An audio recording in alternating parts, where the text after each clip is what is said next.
It is my great pleasure to be part of the launch of Build Back Equal, a new partnership between the Government of Canada, UN Women and the United Nations Population Fund. The pursuit of gender equality is one of Canada's key priorities both at home and around the world. In 2017, our engagement abroad saw a major shift when we launched Canada's Feminist International Assistance Policy, which made the empowerment of women and girls the cornerstone of our development cooperation. The Canada-funded Build Back Equal initiative will help to bring social and economic equality to the women and girls of the Commonwealths of Dominica, Grenada, St. Lucia, and St. Vincent and the Grenadines. Working directly with governments, regional organizations, civil society, the private sector, and women themselves, this initiative will strengthen women's economic empowerment, social protection systems for women and girls, and sexual and reproductive health and rights. And it really is with this holistic approach of addressing economic and social and reproductive health barriers that women and girls face that this project aligns with UNFPA's long-term vision, which ensures that no woman dies in childbirth, that women and young people have access to services and information to plan their families, and that all women have the right to live a life free from violence. The Build Back Equal project is one of the best manifestations of SDG 17, which is partnerships in achieving the Sustainable Development Goals. This was a program that was developed in close consultation with governments, with private sector and civil society partners, as well as development agencies, looking at what has worked in the past, why it worked, why it didn't, and how we could really address some of the key gaps in countries being able to achieve the Sustainable Development Goals. One of the ways in which the outcomes were really designed was looking at programs like the Spotlight Initiative, looking at programs like the SDG-funded program on social protection, and seeing where there had been small successes that needed to be upscaled or gaps that needed to be addressed. Look at how my life really changed because of the women program, because we had a lot of stuff going on, we learned a lot, and I was like, wow, that's really amazing, because had I not been part of it, I'm wondering how things would have been with me and the kids. With the help of the women program, learning the courses and stuff, and the stipend, it really came along really handy. And I literally, from what the experience I learned from the women's program, I literally shared it with my peers.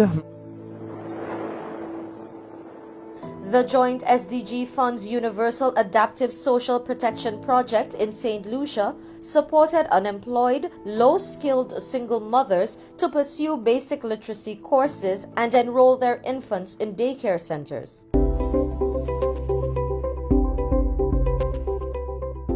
Since I'm unemployed, through the courses and stuff, maybe I'll be able to get employed, and at least I can sustain my family better.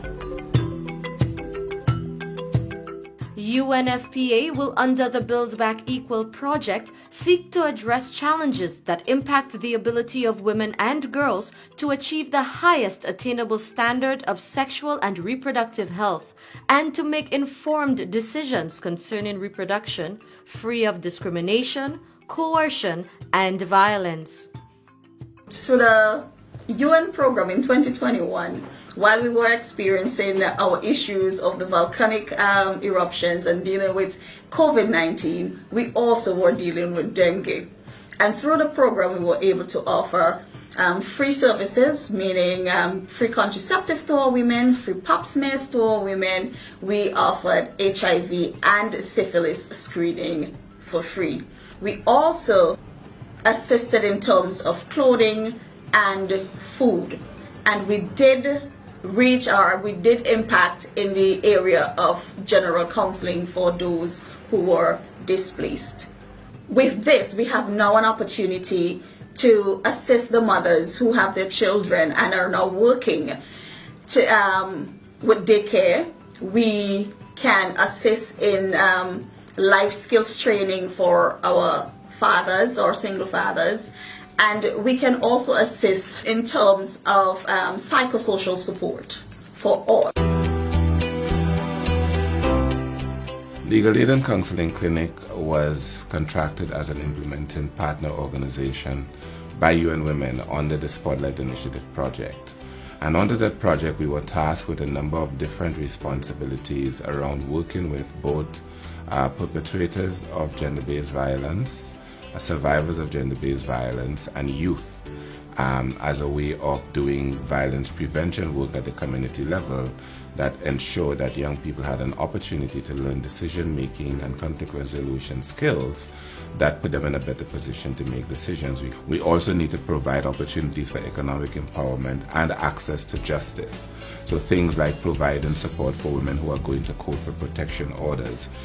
In addition to that, we also need to look at things like continuing education, training and retraining opportunities for women, and microenterprise, microfinancial support for women who are interested in going into small enterprise as a way of sort of developing and developing themselves and creating economic opportunities that they may be able to use for the benefit of themselves and their families, which may make them less vulnerable. In Dominica, the United Nations Trust Fund for Human Security project is addressing the multidimensionality of gender equality issues in the agricultural sector. That is, unequal access to land and land business ownership, discrimination in access to resources, extension services, finance, and insurance. There was one participant who was male and 10 female participants. And this is glaring that women are taking the lead. Women want to learn. Women want to be mentored, and especially the youth, based on the ages. Persons in the agriculture sector, especially the farmers, they look at whatever they're doing just as an income earner, just to make some money and take care of their families. However, if we're able to help them to realize that they can scale this into a sector where they can make much more money, pay themselves a salary, and hire persons, record keep and manage it just like any other business, then that will be a plus. With the outcomes from the consultations with other stakeholders such as civil society, government and the private sector to design a robust approach to address these issues. We are proud that this new initiative will address the unequal distribution of unpaid and domestic care work in communities and households, and ensure that care services are integrated in gender-responsive social protection systems across the region. We now have an opportunity to do more than build back better. We can also build back equal. We can rebuild in a way that advances gender equality and the empowerment of women and girls in all their diversity. From UNFPA's point of view, what is important to say that evidence shows that when women and girls can make the most fundamental choices about their bodies, they actually do not only gain in terms of autonomy, but also gain through advances in health, education, income, and safety. And this is why this partnership is unique. It's unique in the way that it will have a multiplier effect across several sustainable development goals beyond the impact of improving sexual and reproductive health and women's economic resilience. So with this, I want to say that we are very grateful to be able to make a huge contribution to gender equality by improving sexual and reproductive health and women's economic resilience through this partnership. What we want to see from Build Back Equal, not only for the women of Dominica, Grenada, St. Lucia, and St. Vincent and the Grenadines, but across the wider Caribbean, we need to see women really having access to opportunities that create an even playing field for them to excel in the formal economy, for them to excel and contribute in the way that they know they can. And that is how we think empowerment really is created. It's not just about having access to the resources, but having access to the resources in a way that is truly accessible, truly inclusive, truly acknowledging what the barriers have been for those who see the opportunities but have never been able to fully take advantage of them. We're using women as an entry point for this work. Young people will benefit men will of course benefit, as will children. So we see this as one of the key cornerstones in building back equal. From COVID-19, from the impacts of the Ukraine crisis, this is how you build back equal. One step at a time, one woman at a time, one family at a time.